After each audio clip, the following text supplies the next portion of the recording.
ભાગ્યોદયેન બહુજન્મ સમર્જિતેન સત્સંગમં ચ લભતે પુરુષો યદા વૈ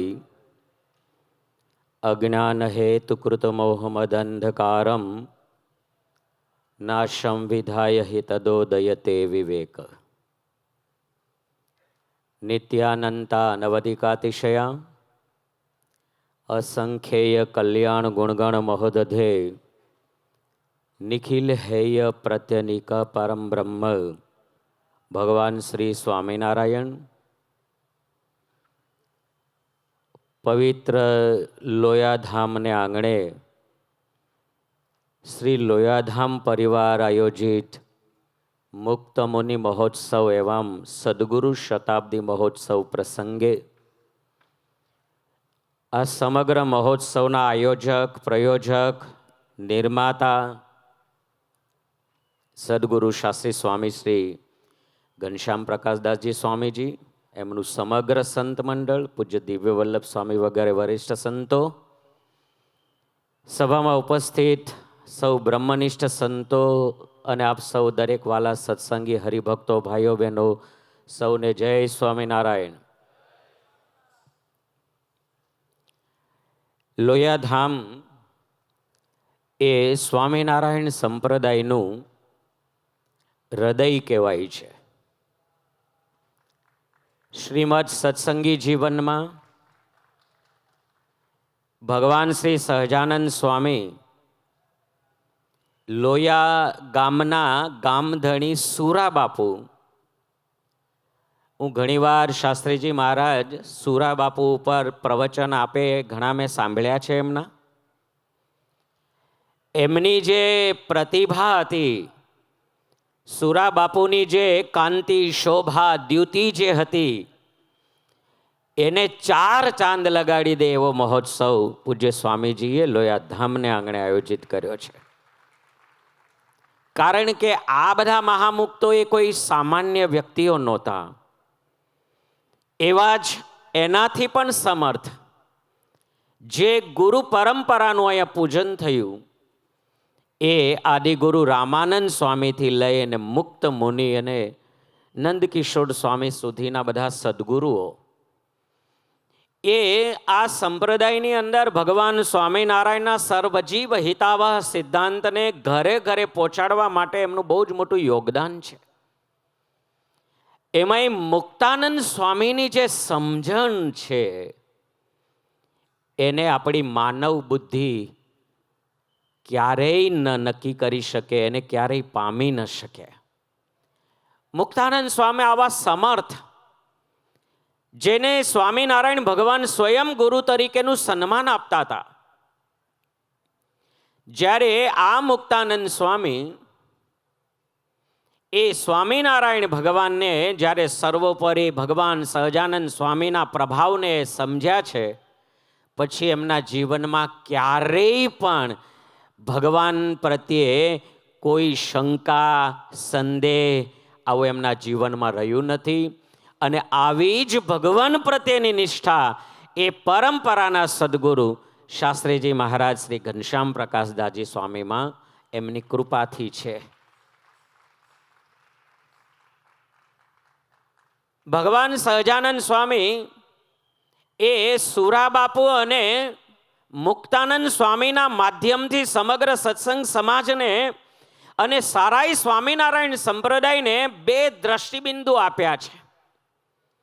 એક તો મુક્તાનંદ સ્વામીએ શીખવાડ્યું કે સમજણપૂર્વક તમે કંઈ પણ કરો એ કરો, અને સુરા બાપુએ સત્સંગને એવો એક દ્રષ્ટિબિંદુ આપ્યો કે તમે તમારા જીવનમાં કંઈ પણ કરો, તમે ધર્માચરણ કરો, તમે ભક્તિનું આચરણ કરો, તમે તપશ્ચર્યા કરો, તમે જપ યજ્ઞ કરો, કંઈ પણ સાત્વિક એ ધર્મ સંબંધી આધ્યાત્મિક જગતમાં, ધર્મ જગતમાં તમે સાધના કરો, પણ જો ભગવાનનો આશ્રય નહીં હોય તો કરેલી સાધનાનું કોઈ જ ફળ નહીં મળે. જો ભગવાનનો આશ્રય નહીં હોય તો આચરાયેલા ધર્મની કોઈ જ વેલ્યુ નથી. જો ભગવાનનો આશ્રય નહીં હોય તો જીવનમાં આચરાયેલી ભક્તિની કોઈ જ વેલ્યુ નથી. મુક્તાનંદ સ્વામી અને સુરા બાપુના જીવનમાં એવી સમજણ હતી, એ હંમેશા એવું કહેતા હતા કે ભગવાનના આશ્રય વગરની કોઈ પણ ક્રિયા એ તમને તાકાત ડેફિનેટલી આપશે, તમને શક્તિ જરૂર આપશે, તમને શાશ્વત સુખ નહીં મળે, તમને પરમ સુખ નહીં મળે. તમને ધર્મ, અર્થ અને કામ કરતા કરતા મોક્ષની સ્થિતિમાં, મોક્ષ લેવલમાં, એના ચોકઠામાં બેસવું છે, એ આપણને નહીં મળે. આવા અદ્ભુત બે મુક્તાત્માઓ જે ભગવાનની બરોબરી કરી શકે, આવા મહાન સદગુરુને યાદ કરી અને ઘનશ્યામ પ્રકાશ સ્વામીએ આપ સૌ ઉપર અને સત્સંગ સમાજ ઉપર ઉપકાર કર્યો છે. કારણ કે આવા સદગુરુની યાદ કરાવી એ પણ આધ્યાત્મિક જગતમાં મોક્ષ દ્વારમ પાવૃતમ પ્રસંગમજરમ પાશ માત્મન કવયો વિદુ સએવ સાધુ સુકૃતો મોક્ષ દ્વારમ પાવૃતમ. તો એ મોક્ષના દ્વાર સુધી આપણને જવા માટેનું માર્ગદર્શન અહીંથી મળી રહ્યું છે. ત્યારે આજના આ દિવ્ય પ્રસંગે ભગવાન શ્રી સહજાનંદ સ્વામી, ગઢપુરપતિ શ્રી ગોપીનાથજી મહારાજ અને આ સંસ્થા જ્યારે શાસ્ત્રીજી મહારાજને સુપ્રત કરવામાં આવી, એ સ્વામિનારાયણ સંપ્રદાયના જેને ડાયરેક્ટ દીક્ષા આપી છે એવા મોટા યોગાનંદ સ્વામીની પરંપરાના સંતોએ અહીંયા મંદિર કર્યું.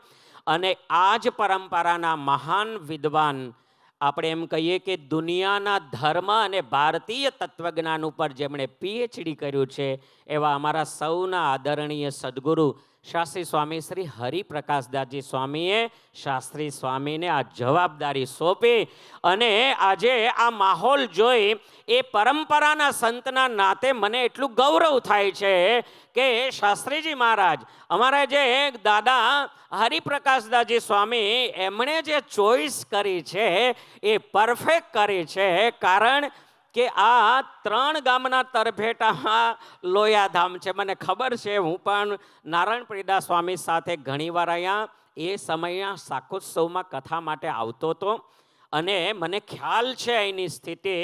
પણ અહીંના જે સુરા બાપુના જેટલા વંશજો છે અને આ બાજુના જે કાઠી દરબારોના જે ગામડાઓ છે, જે સ્વામિનારાયણ ભગવાનને મન, કર્મ અને વચને કરી અને ભગવાનની સાથે સતત ફરનારા આ બધા જ મુક્તાઓતમાં જે આ એરિયાના બધા ભગવત ભક્તો છે, એના ઉપર આ મંડળ દ્વારા બહુ જ મોટી કૃપા થઈ રહી છે.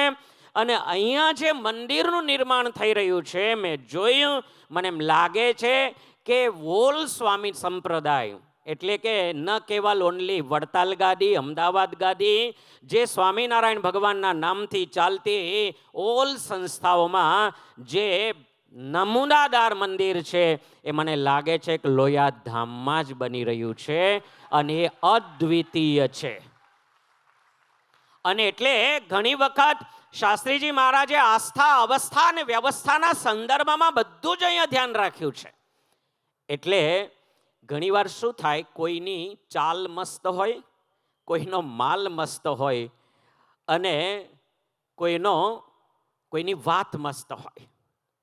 એકવાર મેં એક આર્ટિકલ આવો પેપરમાં વાંચ્યો કે ચાલ મસ્ત કોને કહેવાય, તો કે જેની ચાલ ચલગત સારી હોય, જે આધ્યાત્મિક જીવન જીવતા હોય, જે ભગવત પરાયણ જીવન જીવતા હોય, તો એવા વ્યક્તિ સાથે આપણને સંગ કરવાનું સંતો દ્વારા સૂચન કરવામાં આવે, આપણે કરીએ, એટલે કે સત્સંગ કરીએ. તો એ ચાલ મસ્ત હોય તો આપણને એવી ચાલ, એવી સાત્વિક માનસિકતા આપણામાં જન્મ લે.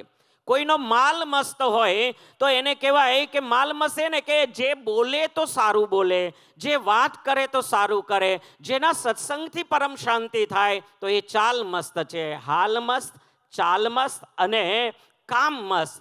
તો એ કાર્યની અંદર પણ તમે જુઓ તો નાનામાં નાની બાબત, અમે મંદિરે ગયા તો નાનામાં નાની બાબતનું પણ શિલ્પ સાહિત્યનું ધ્યાન રાખવામાં આવ્યું છે. તો એ એક મસ્ત વાત છે. પણ એ પછી આર્ટિકલમાં નીચે કોઈ ક્વેશ્ચન માર્ક કરેલું કે આ તો એક એક ગુણની વાત થઈ, પણ ત્રણેય જેમાં એક જ વ્યક્તિમાં ત્રણેય હોય તો એને કેવા મસ્ત કેવા. ત્યારે એમાં જવાબ આપ્યો કે એનું નામ છે કમાલ મસ્ત. અને અહીંયા શાસ્ત્રીજી મહારાજે કમાલ મસ્ત કામ કર્યું છે, એમાં જરાય સંદેહ નથી, યુનિવર્સલ ટ્રુથ છે.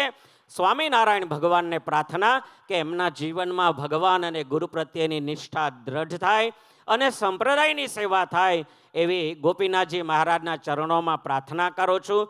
ગઢપુર મંદિરના મુખ્ય કોઠારી સ્વામી શ્રી લક્ષ્મીનારાયણદાસજી સ્વામીનો બહુ જ આગ્રહ હતો કે સ્વામીને લઈ આવજો, પણ મને લાગે છે કે એમની ઉંમરે 95ની આજુબાજુમાં થવા જઈ રહી છે, એટલે ગાડીમાં લાંબુ બેસાડીએ તો ઘણી વખત એમના સ્વાસ્થ્યને સારું નથી રહેતું. એમની બહુ જ ઈચ્છા હતી, પણ પત્રિકા લઈ અને મને કીધું કે ઘનશ્યામ શાસ્ત્રીજીને તમે મારા વતી પ્રણામ કરજો અને મારા વતી એમને શુભેચ્છા પાઠવજો. એટલે ગઢપુરપતિ ગોપીનાથજી મહારાજના કોઠારી એ તમારા માટે ખુશી વ્યક્ત કરે છે. એવા સાવરકુંડલા મંદિરના મુખ્ય કોઠારી સ્વામી નારાયણ જીવનદાસજી, અમારા મંદિરે ભાવનગર મંદિરના કોઠારી કીર્તનસાગર સ્વામી, અહીંયા ઉપસ્થિત સંતો, ભગવાન સહજાનંદ સ્વામીના ચરણમાં પ્રાર્થના કે આ મહોત્સવ એ ખૂબ જ બધાના જીવનમાં કંઈક રોચક, બોધક અને સત્યનો શોધક બને એવી શુભકામના સાથે તમામને વંદન. જય સ્વામિનારાયણ.